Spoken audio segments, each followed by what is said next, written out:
Good morning. Well, it could be afternoon where you are, but welcome to my YouTube tutorial for watercolor basics.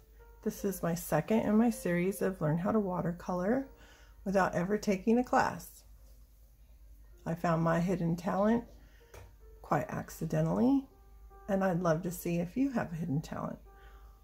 I'm going to go through our supplies first. First of all, I have an image that I'm using. You might notice that this is on pixels.com. There's Pixabay, there's other places where you can get images without copyright so that you are free to use them without having to worry about who took the picture or who's going to sue you. So I'm just going to have this off to the side. And we'll be working with this photo, which is very similar to the second watercolor video that I ever created.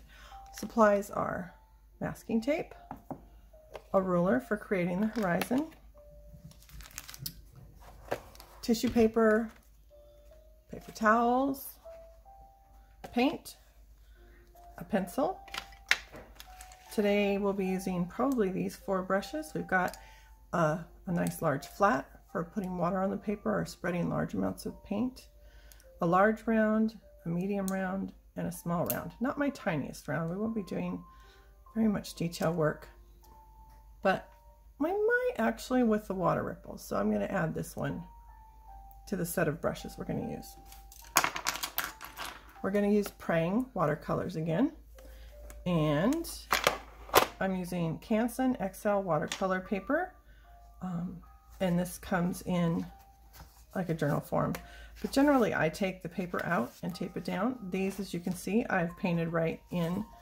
This one actually was pretty wet on wet, and it held up pretty good. It did fold, ripple a bit, but what I did was later I went back and lightly sprayed water on the back and then put something really heavy on here overnight, and they flattened out really nicely. So I got this rather late in my journey. You can see I was experimenting with fonts. This was my first reference photo watercolor painting. Came out really well. This was my second. And this is Mount Rainier from Point Defiance. This is Mount Rainier from Reflection Lake, I think it's called. And this is another Mount Rainier. So I guess this is my Mount Rainier book. These all have the little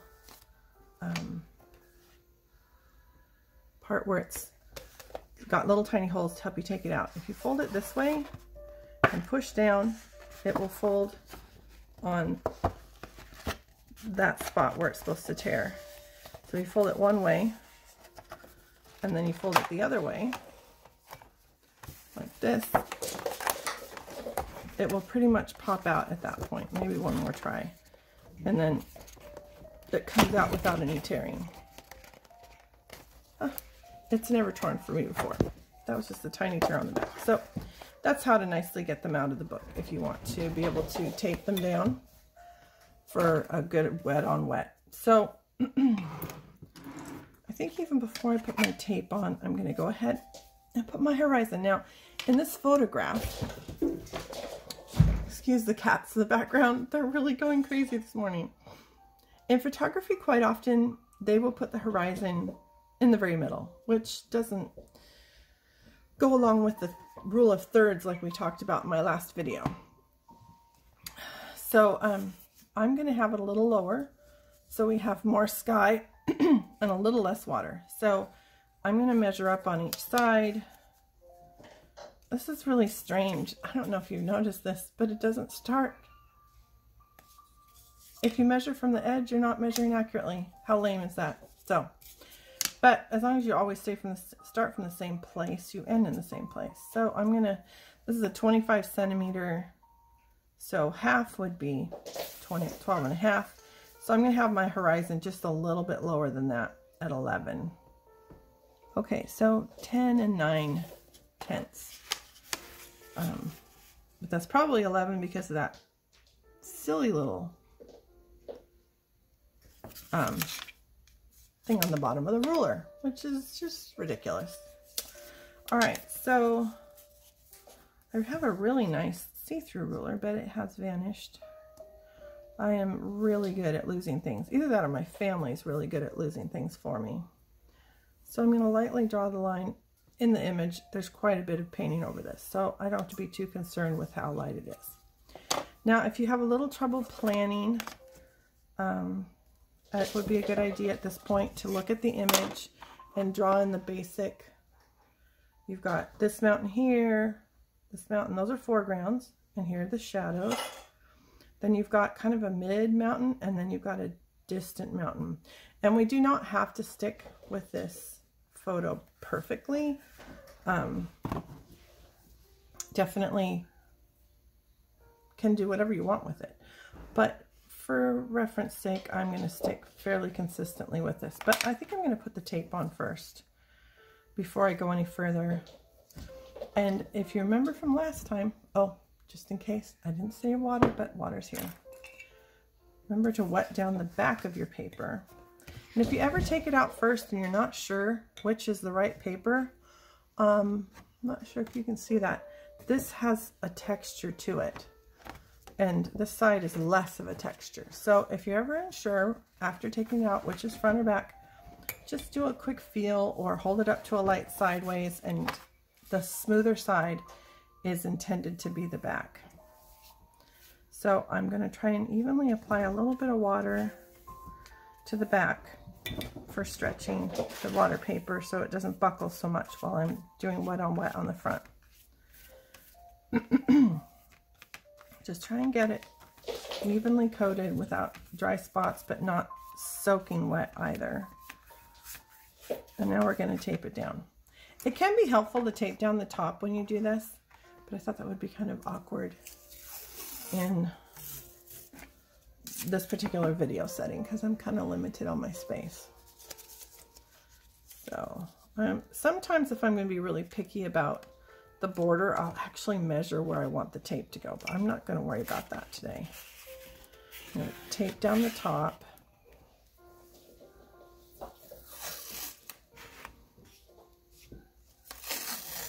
I'm going to put tape on the paper on the sides, but I'm not going to tape it down yet because I want to be able to stretch it in a minute. But right now I just wanted to know where my borders were going to be for writing my mountains in.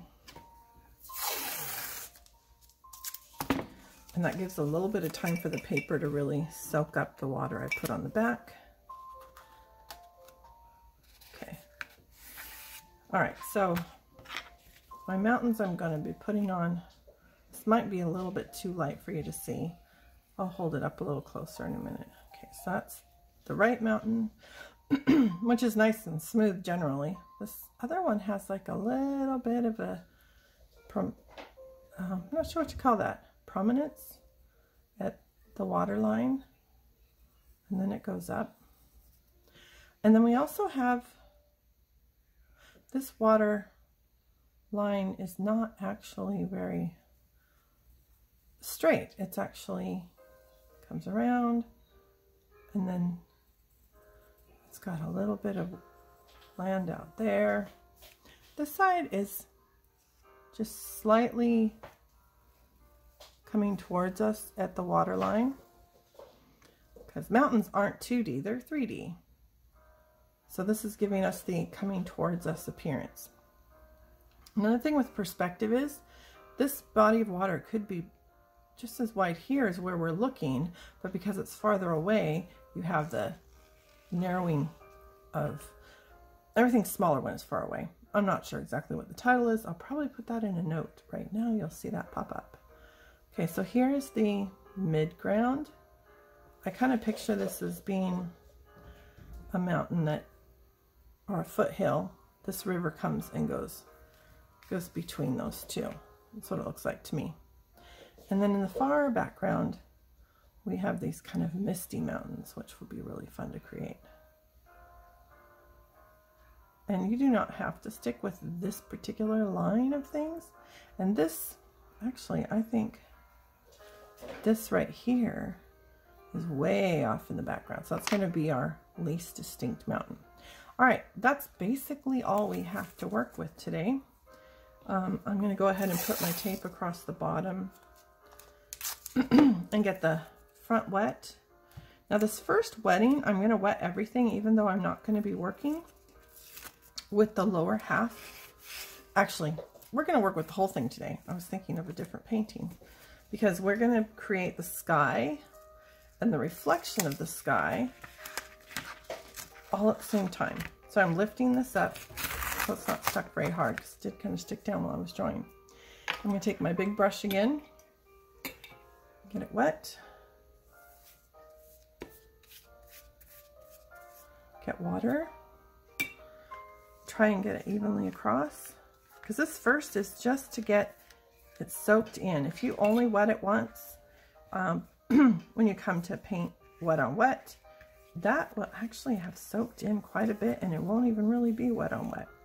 So this is to get the paper starting to absorb the water, get those pores soaking up the water. So I'm going to give this just a second. And while that's absorbing the water, I'm going to activate my paints. I find a medium to large round is nice for getting, so I'm just going to dip this in. Now we're going to be doing pinks and purples. And I don't remember exactly what colors these are, so I'm going to grab a piece of scrap. I do remember this is purple, and I think this is another purple. So before we get started, if you're ever unsure about what your colors are, you can paint the back of an old painting or maybe a scrap that you cut off of something. But we're basically going to be doing purples and pinks, but I see in the middle of the photo there's a little bit of blue. So I'm going to activate my blues just so I have them in case I need them. And I'm also going to activate white so we can do a little bit of work with clouds.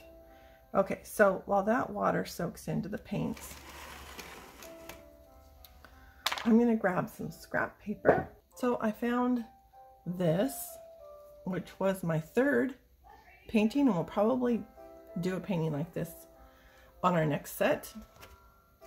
I'm just going to turn it over because the amazing thing about watercolor paint is you can paint on the other side and it does not show through.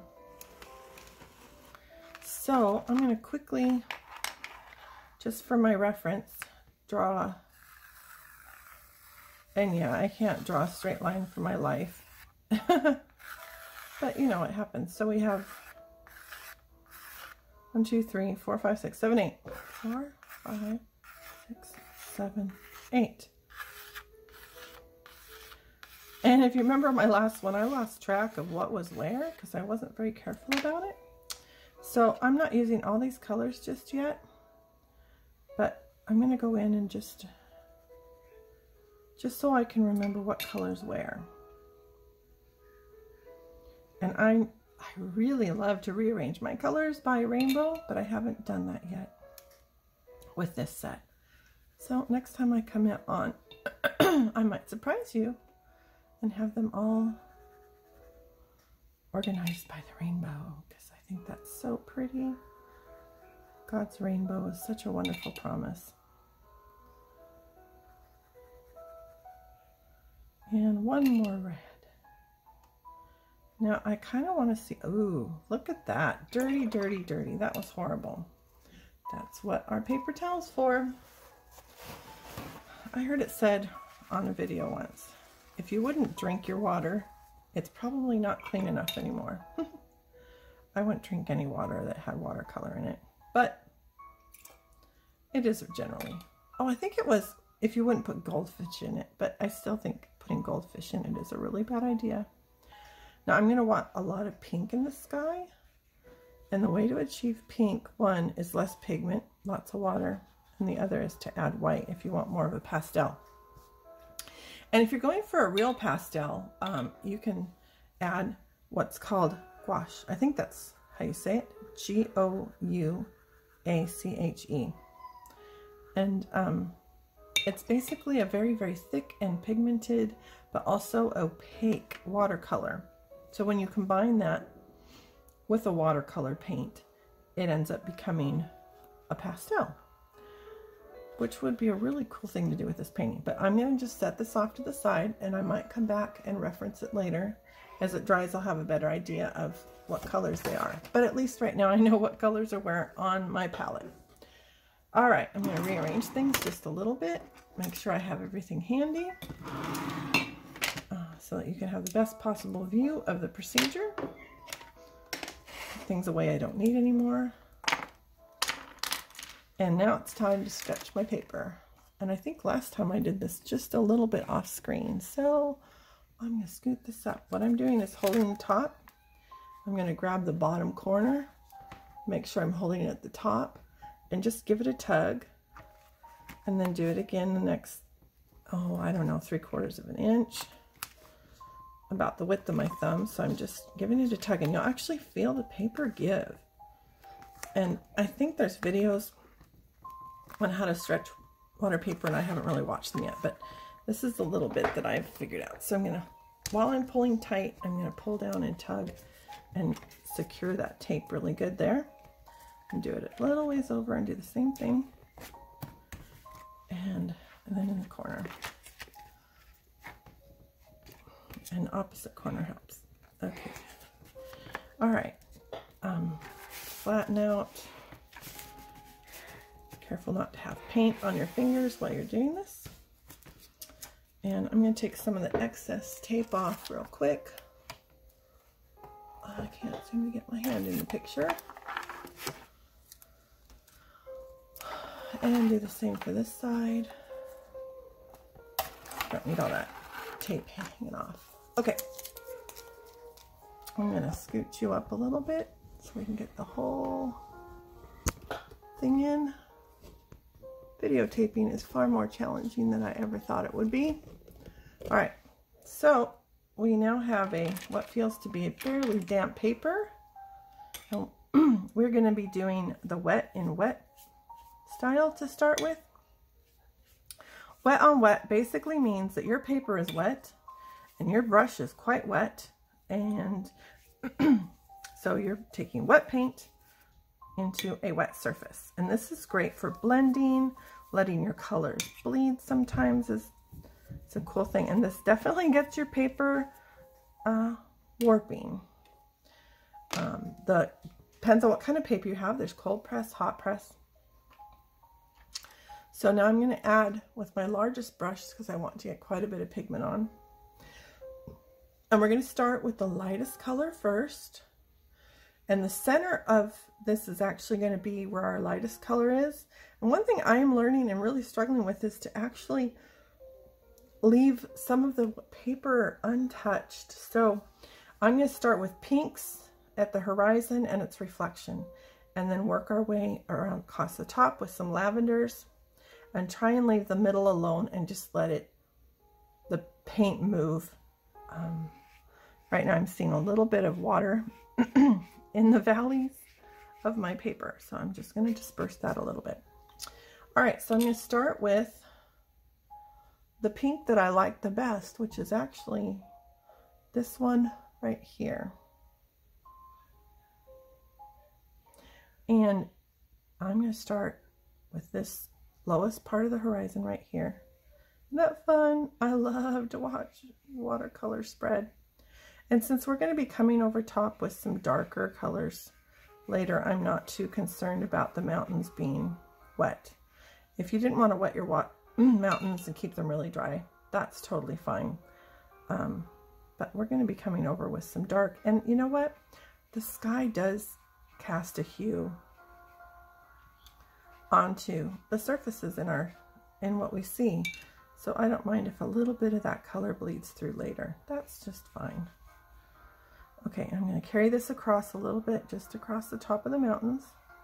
Again, I'm careful not to bring paint into that part there because we want to have the brightest part there. Okay, and now I'm going to move into the purple. And this purple over here was definitely, I'll bring it back down into the screen what I'm looking at. This purple looks more blue to me than this. So I'm going to actually kind of do a combination of those two colors. And I didn't really talk about this last time, But you don't want to blend your colors here in your palette because then it muddies the water, so to speak. So I'm going to get my brush clean and I'm going to pick up some of this pink and put it in the palette part of this watercolor set. Clean my brush again. Now notice I'm going into the dirtier water first, then into the clean. Now I'm going to pick up that darker purple and do a blend of each. That darker purple is really, really strong. I love it. It's such an awesome purple. I really love colors. Color is like candy. Candy to the eyes. Okay, so I'm adding a little more red. Every time I go back into the pan of paint, I'm going to clean my brush off. I'm not really good at doing that all the time. So now, if I want to test out the color that I just created, I go back to my handy dandy practice sheet. See how that's a nice stop between those two? I think that's a really good color. And we might bring in some of that strong purple, but that would be at the very edges. Okay, so now we're coming in and going to bring some purple in at the top of this created purple. I think we've combined a violet with a dark deep purple, and we're going to bring this around. Looks like we're getting a little dry over here, so I just grabbed a little more water on my brush so that we have a little more. Now what I'm seeing in this picture is, if you can see that, this purple kind of goes down over the side. So I'm going to bring that down a little bit. And I will try and keep that photo in your shot so you can see it most of the time. So just very lightly, I'm drawing this into the white part. And if you end up with too much color coming across in your brush, this would be a great time to use your handy dandy Kleenex.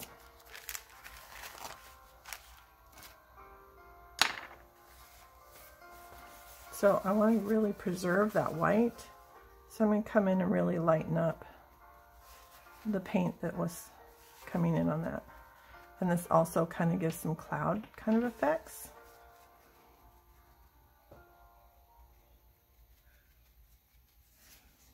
Okay, so now I'm going to do the mimic of that. Oh, look at that. That was great. Oh, it didn't pick it up. Isn't that amazing? Totally tossed my Kleenex into my paint. I am very well known at our house for panicking while painting, and when things aren't going very well, I end up just tossing stuff all over the place, and then later I'm like, what in the world did I do with my ruler? Or especially paper towels and Kleenexes. I'm really good at tossing them around, and I don't know where they are, and I'll find paper towels and Kleenexes all over the place. Okay, so I brought in about the same places. Looks like I want to bring this down a little bit up there.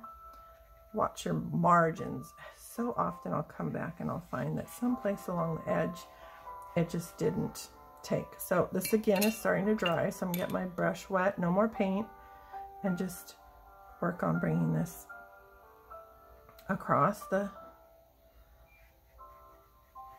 white spot like I did up there. But then I'm going to come back in and dry that off a little bit. Do you like my little musical background? If you like that, comment. Hey, kitty. Okay, I gotta show you this, guys. Do you see that there?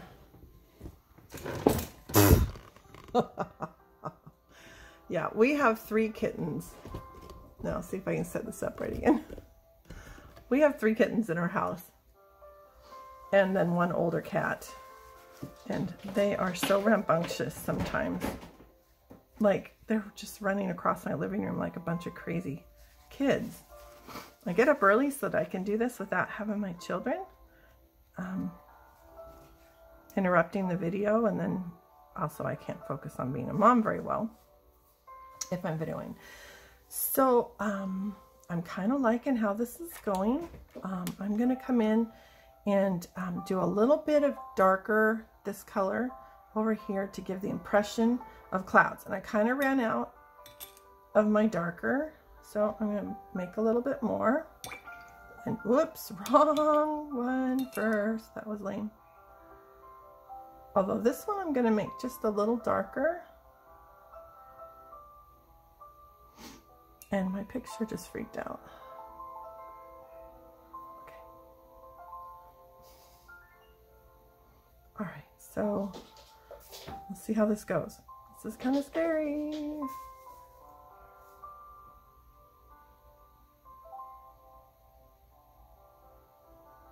So I'm just going to get some color where I want it.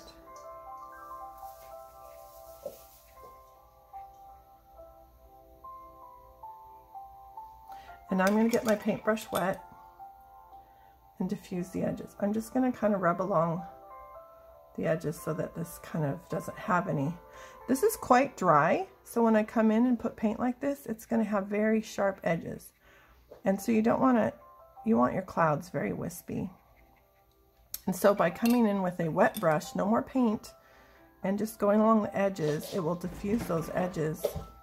And then before it gets any drier, because if you let it completely dry on its own, it will definitely still have like absorbing edges. So I'm going to come back in with my paper towel. Whoops, that didn't really do what I wanted. That lifted all the color. But you know what? Nothing's ever hard and dried. Maybe it is dried, but not hard.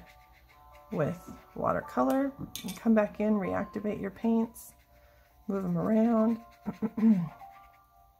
And maybe what I should have done is come in and re-wet most of this before I added that purple. I think that would have been a really good idea. Let's see if that works better.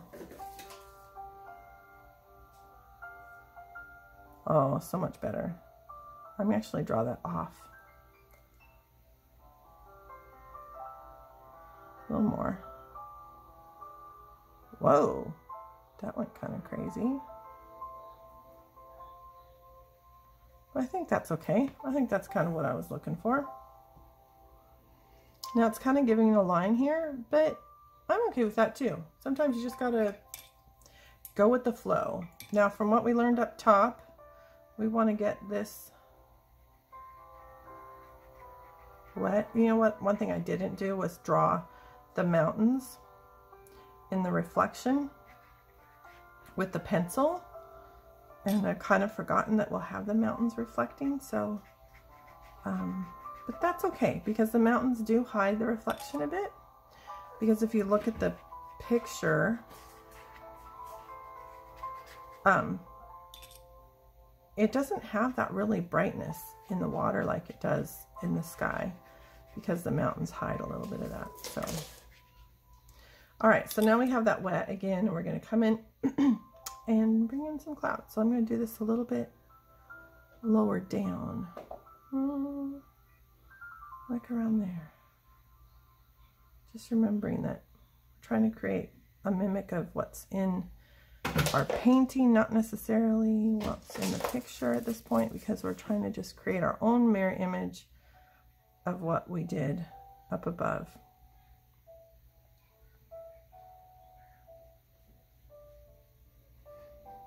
And one thing to keep in mind when you're creating a reflection is, generally speaking, reflections are hazier, less distinct, almost an element of, I don't want that hard ridge in the water. That's why I'm bringing the water farther. You don't want it to be as distinct as what's above the water, because water just doesn't give a complete mirror image like you would think, unless it's perfect glass water, which happens very rarely. I mean, it does happen, I've seen it, but it's not very often. And I've noticed that in my top, it goes from here to here, which it doesn't here. So I'm going to come in, now that I got it wet, it's a great opportunity to kind of adjust where my light is. See how that brought that over? It creates it back to almost the white of the paper. So, all right, I'm pretty happy with that. So I'm gonna take my blow dryer and dry this off. But before I do that, I want to show you my new little toy. Got this for my birthday from my son. This is a embossing tool, an embossing heat gun. And this particular one has two settings. If I'm embossing, I'll push the double bar. That's the hot. But for drying watercolor, I'm going to use the single bar.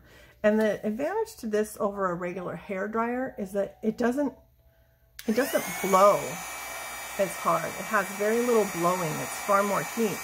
So even if I go where it's wet, it's not going to move nearly as much. In fact, very, very little. In fact, that's the first time I've seen anything move, and it hardly moved at all.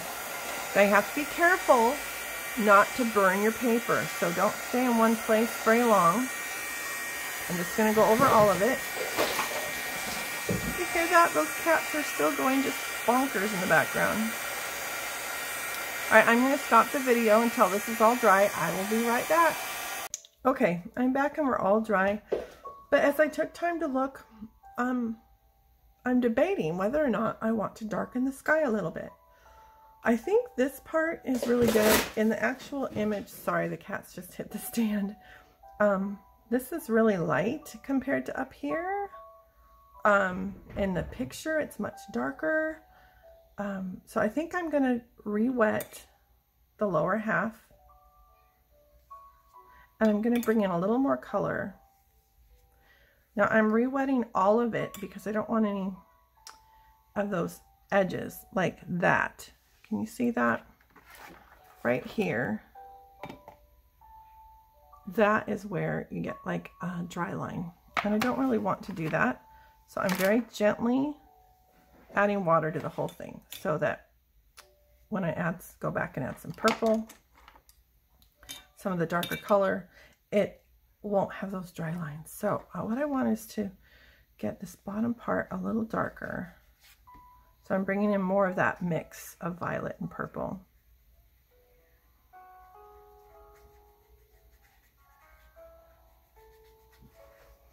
Careful to spread it out, bring it up the sides a little bit, because in the photo it definitely does that. It is definitely darker in the photo, in the water, than in the sky. And I'm also going to bring in a little bit of that violet. And the whole lake is definitely darker than the sky. So, but I am going to come back in and lighten that up just a little bit with my Kleenex. Now, I've definitely got some problems with it pooling. So I'm going to take my brush. I'm going to dry it off with my Kleenex. I'm just going to put it up here and it'll soak up some of that water. Maybe some of the water and paint. But if I do that a lot, it's going to look like a cloud. So if you keep the brush less dry, just kind of dry, it'll soak it up without making a lot of lines. Okay, so now I'm going to come in and lighten it up a little bit in the middle. Whoops.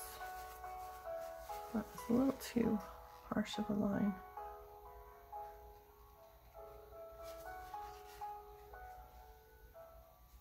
There, I think I like that. I think that was a really good move.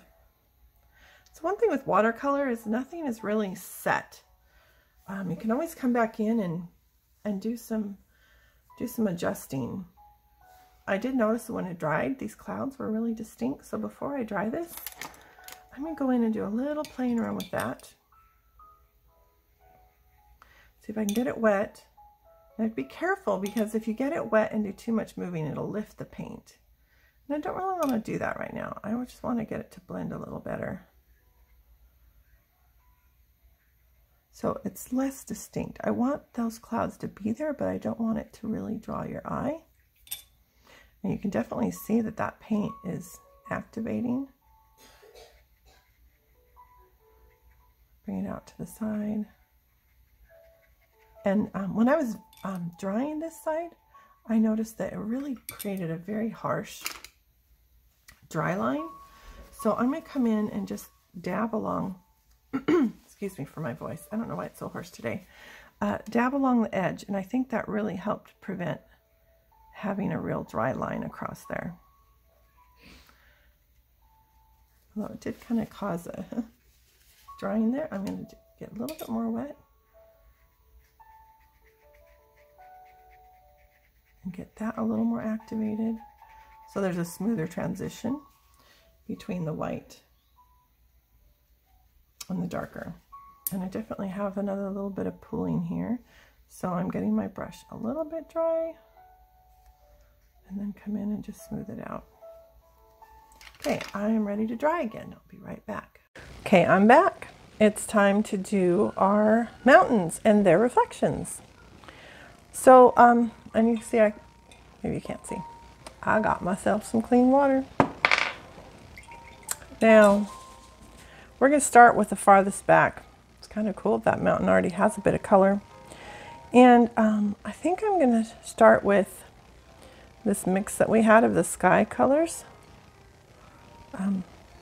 And I don't want to have a lot of water on my brush. So sometimes what you can do, if you have too much water, is you bring up your color and you touch the base of the brush, and it will draw the water out of the brush. So I'm going to go in and just color in this very last mountain.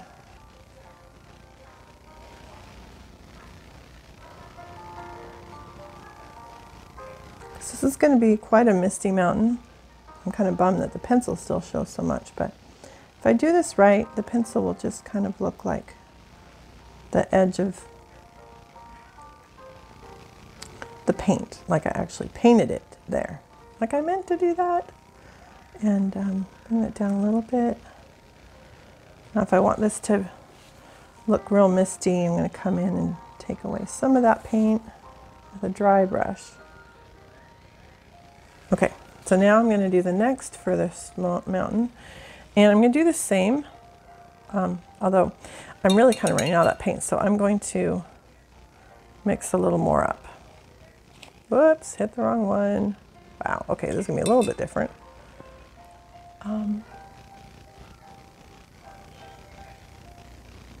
Yeah, this was the one, because the other one's a little bluer. Actually, you know what? I'm going to add some of that in. This other purple was a little blue, and in the pictures those back mountains are kind of blue.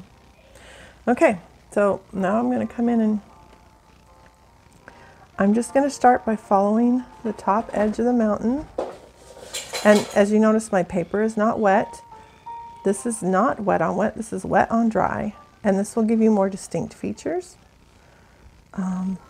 But you can also add water as you go to create different illusions.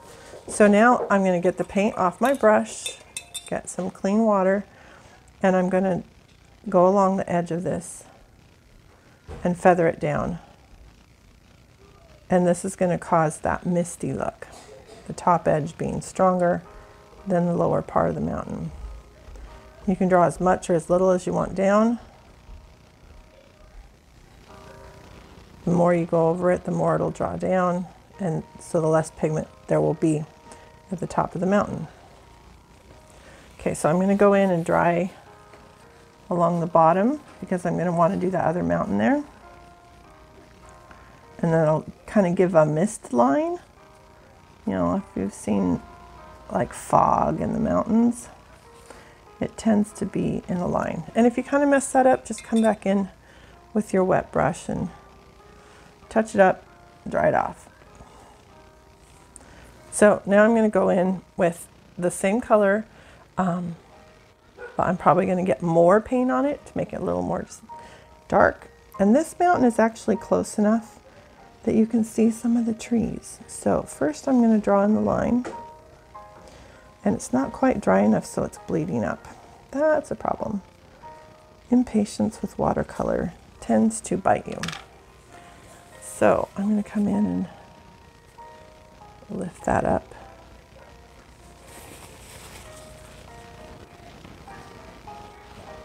There's something called loose watercolor, and I wonder if half the time that's because they didn't wait. But okay, so that kind of picked up. I'm going to try going in with less water on my brush again. Take the paint off and see if I can get a better line. I am going to come in and mess up that line in a few minutes with the trees, but I didn't want it to get out of control. And now I kind of really messed up that mountain above it. So I'm getting my paintbrush wet. I'm going to reactivate this. I'm trying not to touch that lower mountain.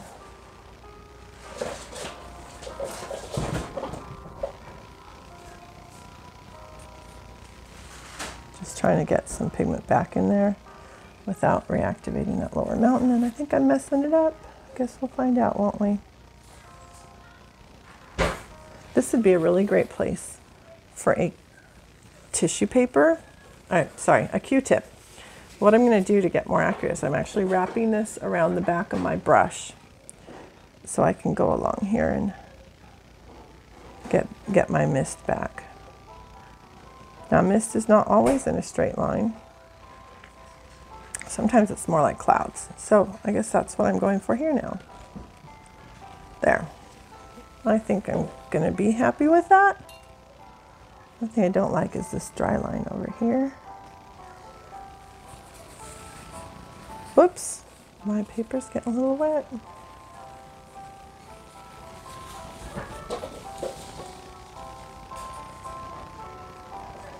Okay, so now I'm ready to go in with a little more paint. Come back to this.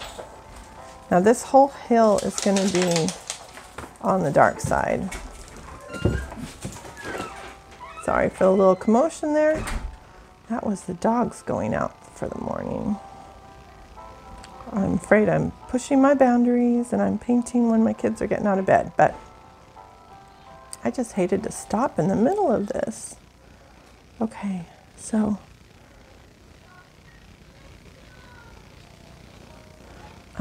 this doesn't have as much mist because it's so much closer, but I think it might be kind of nice to have a little bit of an element of mist coming off of the water, I guess. So to do this a little less dramatic, I'm just getting my paintbrush a little bit dry and coming in and lightening up the lower half. Now that actually was a little too dramatic for me, so I'm going to come back in and re-wet it. Wet and dry, wet and dry, wet and dry. Okay, so now I'm going to take my fine brush, my really tiny brush, and I'm going to take more of that same paint, and I'm going to be careful not to touch that, and come in and just do a little bit of trying to get the idea that there's actually little trees along this mountaintop that we actually have the ability to see.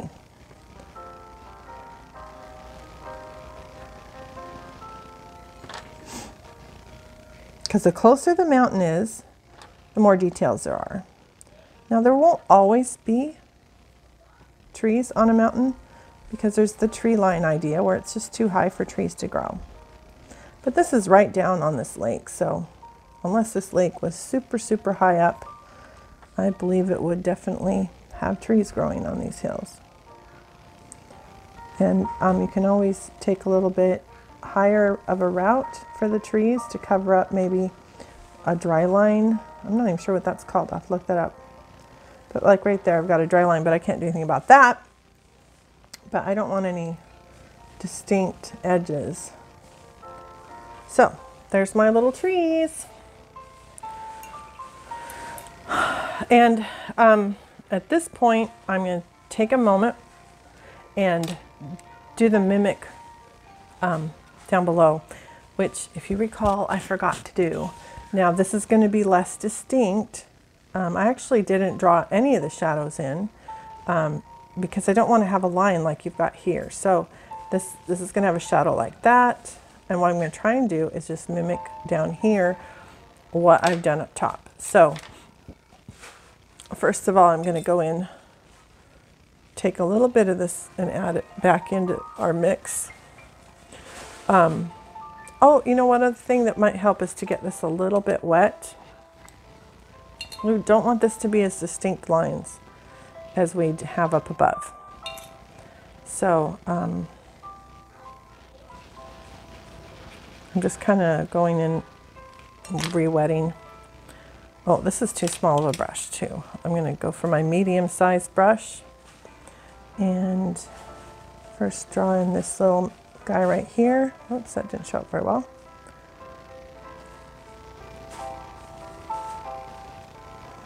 No, it's not wanting to come off my brush. There we go.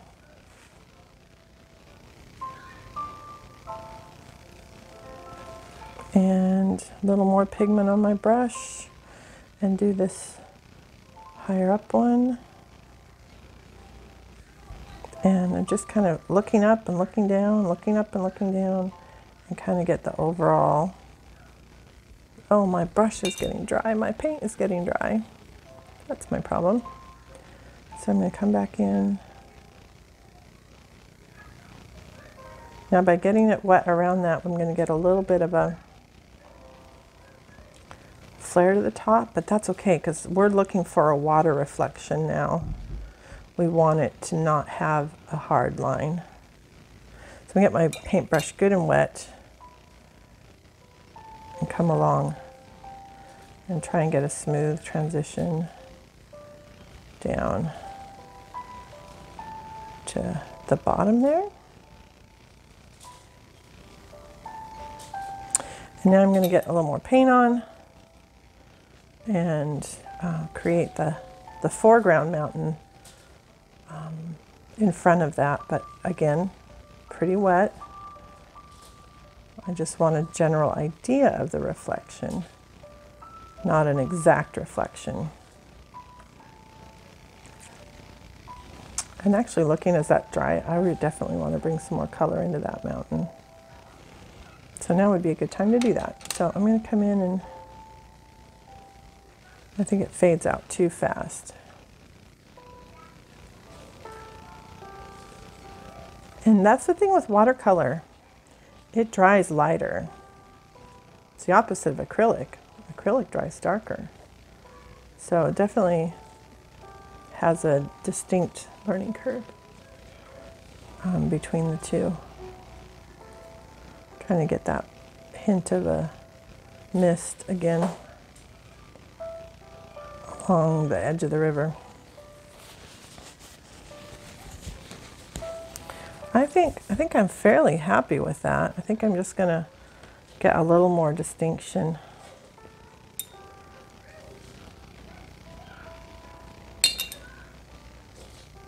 Just a little more distinction to this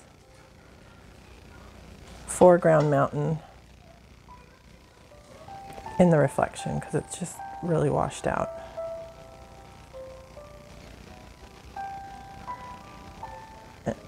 My tablet's about to time out. Okay.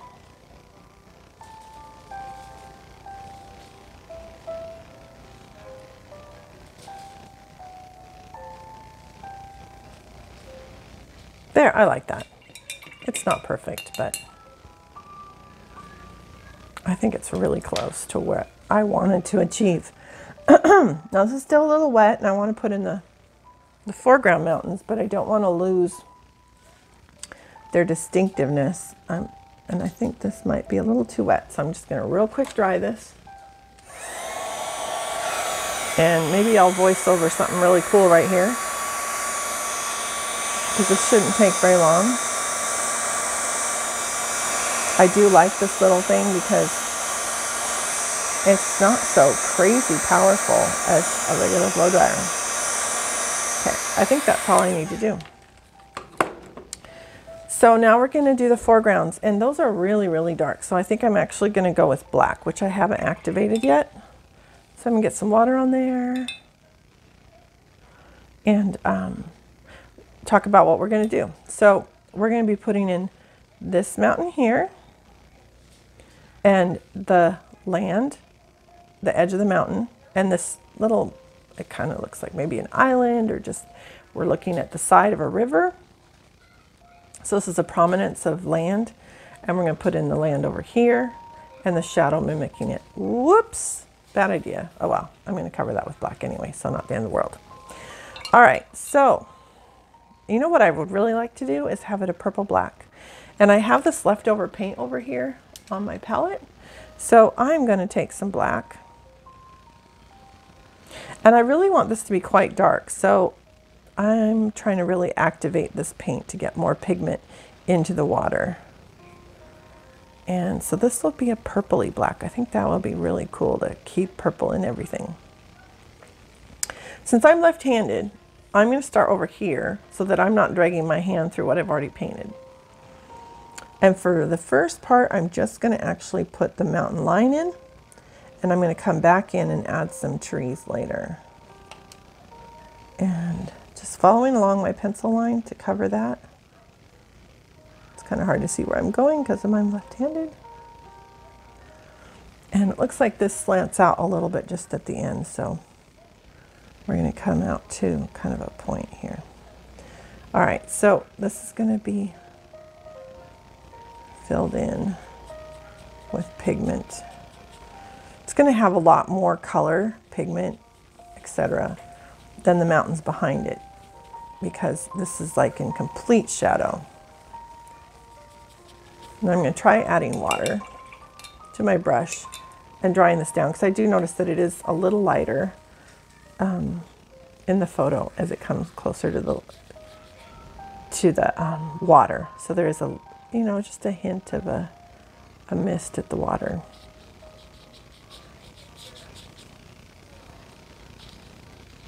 And so I'm just using my wet brush to draw this all the way down to that lower line, because it's actually going past the horizon because it's coming out towards us. And we'll make that more distinct later with some white to show the water's edge.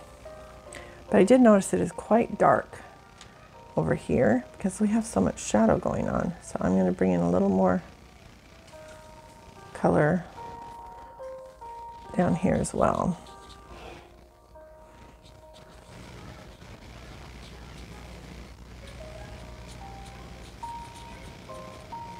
Now, if I were actually painting this without videoing, I would definitely be turning my paper around. And that brings up another little thing, in that if you're struggling with making something look the way you want it to look, then it's really great to turn your paper upside down or sideways. So now I'm going to create the mirror image. But before I do that, again, I want to kind of get the paper wet because I want the edge to be soft. I want it to be a little fuzzy along the edge to give you the idea in your mind's eye that it is, it's actually in the water, and so it's going to have a blurred edge. We'll also create this effect later. Whoops, I got that a little too wet. It's running away from me. I'm a little too far away. We'll be adding some little water, what do you call it, ripples, with some white paint later, maybe pinkish. See how that's bleeding off? I kind of like that because we're going to add those trees to that other edge. And kind of the opposite of the tree, this shadow is going to be darker at the land and less so as it goes away, because the light is going to be lightening that shadow as it gets away from the land.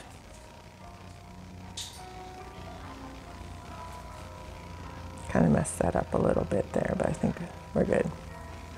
Okay, and now I'm going to do the other side. Now actually I'm going to take a short break, grab my smaller brush, and pick up the black and come in and put in the idea of trees.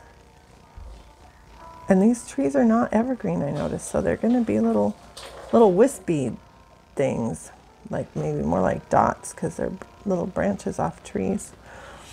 I do a lot of evergreens because I live in the Pacific Northwest, but we also have a lot of deciduous trees, especially once you get farther down on the mountains. And since this is around a lake, I think we're definitely talking about trees that have leaves.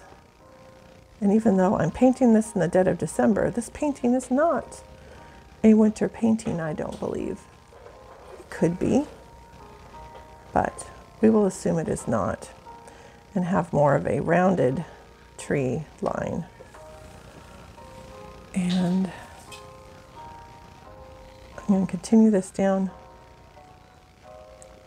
I've often thought what it would look like to the very first explorers that have come out to the Pacific Northwest. They'd come to the water edge and it would just be this massive trees, and how daunting that would have been. Okay, I think I'm going to just run a little bit along the edge here to give the impression that those trees are not just along the edge, because they aren't. This whole thing's covered with trees, but we can't see it because of it being in the shadows in this early morning. Okay, now I am ready to do the other mountain on the other side. So I'm going to start back here where I have a little more to work with, because yeah, I was thinking that was pretty wet. I think I need a little more pigment in that water. Okay, so this is actually a little bit in front of the water where that starts, because the water goes around behind this little piece. So I actually started it below the horizon. Come up and follow my line.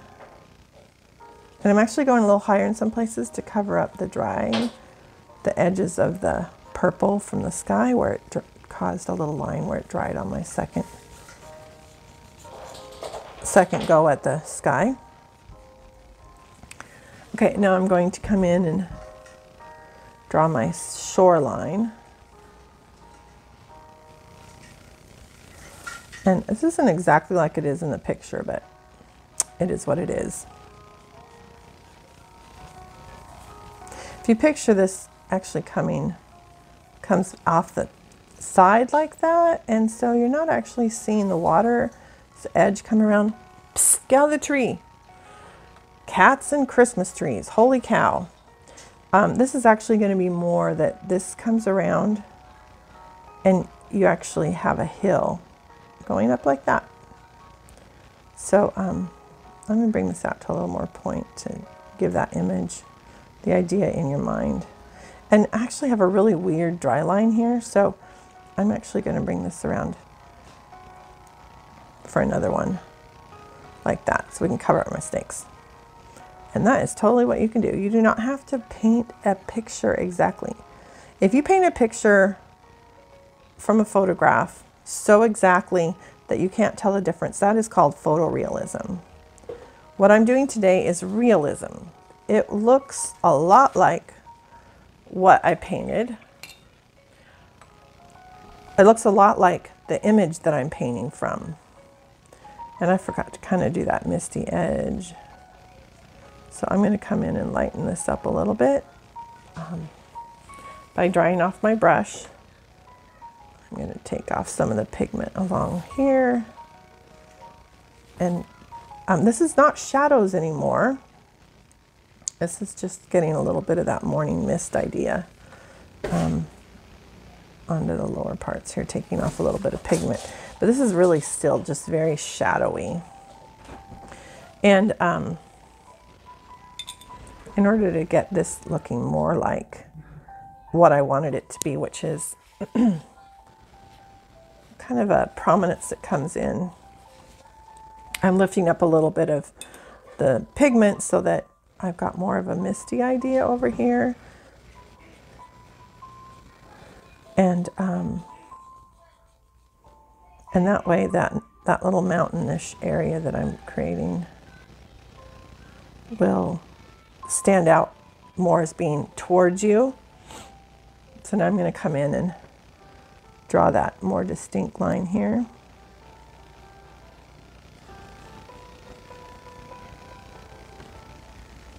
And kind of do the same thing with this.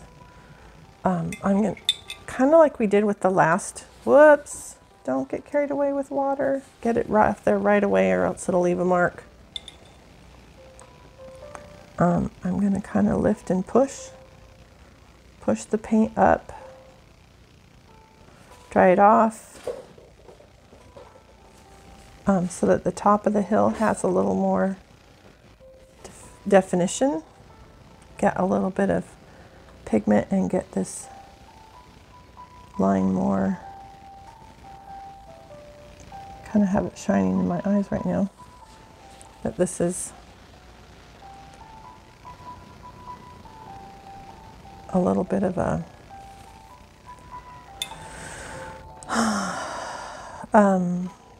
hillside coming down toward the water closer to us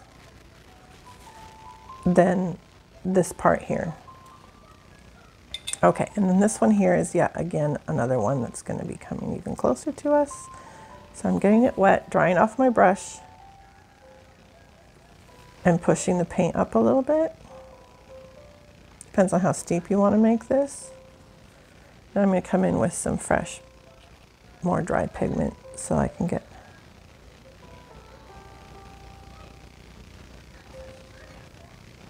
I'm actually going to create kind of a secondary line there.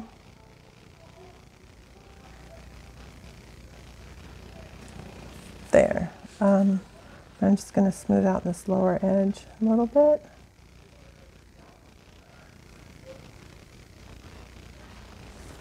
Yeah, I think that's really coming along, starting to give the image that I was looking for. You can see this really faded nicely. I really like that shadow. We don't have shadows on this side yet. And there are definitely shadows. So I'm going to make up a little bit more of my red, purple, and I'm messing up my clean water, black, and reactivate some that's dried on my palette there. And again, I want this really wet, so I'm going to add some more water to this, because I want it to be loose. Now, if you remember on the other side, we actually got the paper wet, so I'm going to do that first. Try not to touch the land. We're going to start, there's going to be a tiniest little bit there.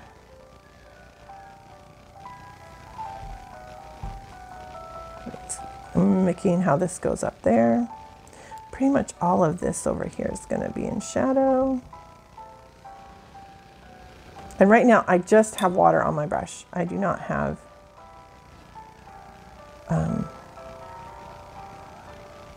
I don't have any pigment. Okay, now I'm ready to bring in a little bit of this shadow. I'm going to start in the bigger area, see how much I have on my brush, and create the shadow on that little piece, that little guy there.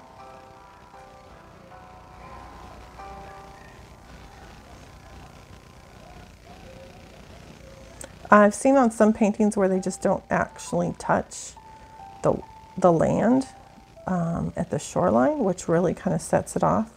But in this particular painting, I'm going to create that effect with some white when it's dry. So if you actually get all the way up to the shoreline, don't worry about it. We're going to make that more distinct later. Okay, so I'm doing that a little darker. Going to come up here and it's going to fade a little bit. Now this is going to almost be like a double shadow because these hills are kind of in the shadow of that one over there. I'm not sure exactly how to make that look like a double shadow. Maybe it's just going to be darker right here at the shoreline again. Move it. Move it. Come on, move. Just kind of sitting there, blotching up. Okay, I think that's going to work pretty good for a shadow. Okay, and I think at this point that side's so dry. I'm going to make sure my white's nice and activated. This particular white is like an ivory, which is really strange to me. but it will work. And you know, you can buy gouache. My water's really not nice anymore. Like 1 tube at a time. I really highly recommend getting a hold of some white gouache so that you can do these details. And I'm going to grab mine just to show you when we're all done what that does. I was doing a painting of a beach scene and really struggling to get the white elements with paint, with just watercolor. And I went in with gouache and it just was like night and day. So what I'm going to create right now is the water line. And this really, I almost feel like I need a smaller brush. This brush is doing something really weird. If I push on this, it just goes inside. Isn't that weird? I've never had a brush do that. Okay, so as carefully as I can, I'm going to come in and just put a hint of white. And it doesn't have to necessarily be a continuous line, because it's just going to be where the water's hitting rocks along the shore. And it can even have a bit of the darker shadow below it because it's just the shadow of the land. And so, oh, that was scary. My river actually continues behind this prominence, so I'm going to continue to draw this white line. The closer I look at this, I think this might be a winter. Yeah, a winter scene, because I'm seeing some white up on the land. And so those might actually be deciduous trees that don't have leaves. Okay, whoops, that got just a smidgen too far. I can come back in with the black and fix that. Okay, so we have our shoreline. But I also noticed that there's some ripples farther off. So I mean, farther away from you it is, the ripples need to be smaller and really tiny. So I'm going to very carefully do some little tiny ripples. Oh, that's not very tiny.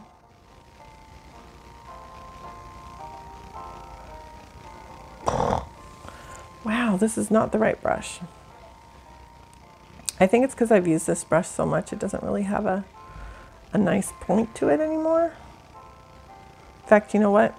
I think this one has a better point to it. See how these all come to a point at the end? I think that's going to be what I need.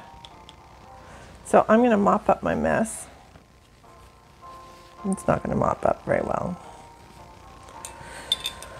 Oh well. I'm going to see if this does a little better as far as creating just a tiny line. No, it's still pretty big.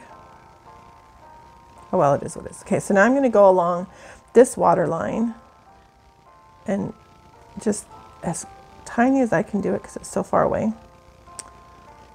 And you know what really would be good in this is I'm going to try my, this is called a script liner. I used this in my last acrylic tutorial. And I'm not even sure if this is going to be what I want. Ooh, that was wet still. Okay, I'm going to stay away from that for a minute. In fact, I kind of messed that up because it was wet. So I'm going to go in. This is when I'm panicking and I start throwing things everywhere. So watch out. I might throw something at you.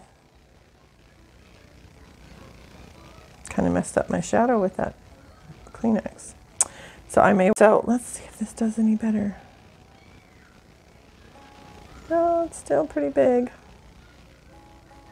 So what I'm doing is I'm giving the hint of ripples in the water. Generally speaking, you want your ripples to be horizontal on the paper. If they angle, it will kind of throw off the eye. And I know I saw one person take like a right angle ruler where it has a side this way, side that way, and they kind of just laid it across the painting. And I have one of those, but at the moment it's missing.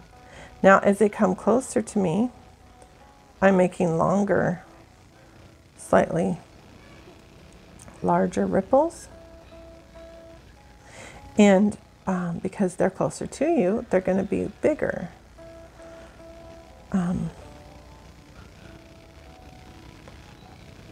Yeah, those are gigantic waves. Oh well. Another thing you can do to do these is, if you have them, there are these jelly roll pens.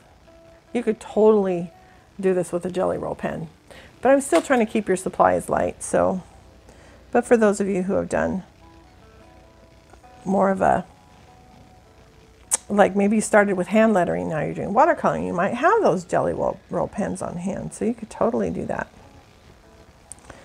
And another way you can do, this is actually a river. So if you want to add a ripple in such a way that it gives motion, you do kind of a Z. Wow, that had too much on it. So this comes across and like that and like that. And it gives, and I'm not that great at this, but you see how it kind of draws the eye, kind of gives the idea that there's motion. So you can do that. Don't overdo it, just do it to a couple. In fact, I think I'm going to just do it to those two. I'm going to just go over some of these a little bit more that are fading out. So one problem with the watercolor white is it tends to fade out. But in some cases, like up here, that might be good because it means it's disappearing. Okay, I think I'm really close now. Don't forget when you're doing ripples that some of these might be coming off the side, just out of vision. So do a few closer to the edge. And I had to go in and fuss with that, so I'm going to take a quick second and get that dry. And while I'm doing that, we can talk a little bit about what I hope to do in the future. Each of my watercoloring tutorials are going to build on the other one. And so if you follow along, it'd be great if you follow each one, because I'm going to kind of assume that you learned what I taught in the last one. And hopefully you didn't do the kind of mess up I did over here. This really needs some fixing, because now I've noticed that I've got a really strong drying edge for my shadow. So I'm going to come along with some water, and it actually kind of brought up that purple, so it has not only a strong edge, but it has a line of purple. So by getting the edge of the shadow wet, as it sits there, it lifts up the paint a little bit. I can come in and just lift that paint, loosen it, get it to move a little bit. And now what I'm going to do is come in with my Kleenex and just get the whole thing dry. That didn't do so good either, because now it messed up my sky reflection. Wow. I hope you guys did better than I did on this, because this is not how I wanted to end. Okay, one more try. A little lighter. Okay. It is what it is. It's not a perfect painting. And you know what? I've heard of a study that said that if you're painting, it's good for your mind. And they proved in this study that painting is good for your mind, even if you're terrible at it, even if what you make is horrible. The process of creating art is really good for your brain. So even if you completely mess up, it is not a failure, because you have gone out and tried something new, and in the process it was great for your brain. Now I'm actually having a little bit of ripple out from these prominences, because I kind of figured there's probably a continuation of that down underneath. I'm going to bring in some little ripples, some gigantic waves perspective wise. I'm not even sure how I would get such a tiny, I think the jelly roll pen might work really well. In fact, just just for the ability to show you what they do. I'm going to make sure it's running first because I just got these. And this is the finest one. I did my first. I can't even tell if that's working white on white. Okay, seems to be running. So I'm going to see what this does. Oh, look at that. So if you do happen to have a jelly roll pen, that might be really good for the distant ripples, because that's really what I wanted it to look like. Okay. Well, I think there's only one thing left to do with this painting now, and that is to sign it. And just talk about signatures a little bit. 99.99% of artists sign on the right corner of their painting. However, I am left-handed, and I like to just do things differently. So I'm going to pick up this nice dark purple and spin my pen so I get a nice point and not a lot of water. And I'm going to sign in this corner because I'm left-handed. And I really recommend taking some time and practicing your signature or your, I just do my initials because I looked it up online and there's like no other artists who have my initials that are famous. And some of my paintings, I'll put the word art behind it. And then you can actually write your full information on the back of your artwork. Dating your artwork's great because then when you look back and you go, oh, this was my first painting. I did this in June.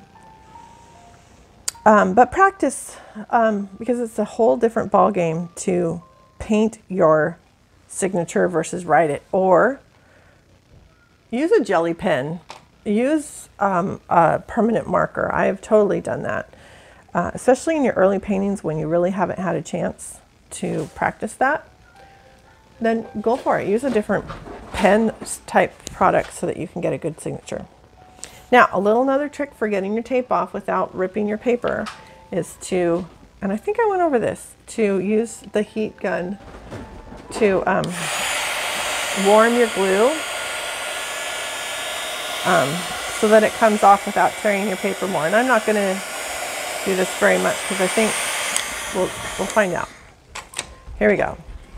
The reveal. Some people actually put up videos of them taking their tape off of their painting, that it's therapeutic. So I'm going to see if I can do this in one pull. I saw somebody do this recently. I'm like, that is so cool. I'm going to have to try that. Oh, okay. I guess I needed to start it with the right tape. Okay. I think I can. All right. Here we go. This is a lot harder than it looked. Okay. I'm almost there. Come on. I've tried so hard so many times to pull off my tape looking graceful and with it. And I end up knocking stuff off my table and the paper flies at me when I get done. There, that was pretty good. So, we have finished the second watercolor tutorial. So, let's take a close look at this baby. What do you think? I think it's good. I think it's really good. So good job for hanging in there. Please take a moment and like my tutorial and subscribe to my channel. And I really love it if you shared it because I really would love to share the gift of art. I went 55 years of my life telling everyone I didn't have an artistic bone in my body, only to discover I was incredibly wrong. And I think everyone should attempt painting, especially with that study saying that even if you do a terrible job at it, it's good for you. So my challenge to you is create every day and don't be afraid to try something new. Because who knows, maybe you'll find another hidden talent. Signing off for now. See you next time. Bye.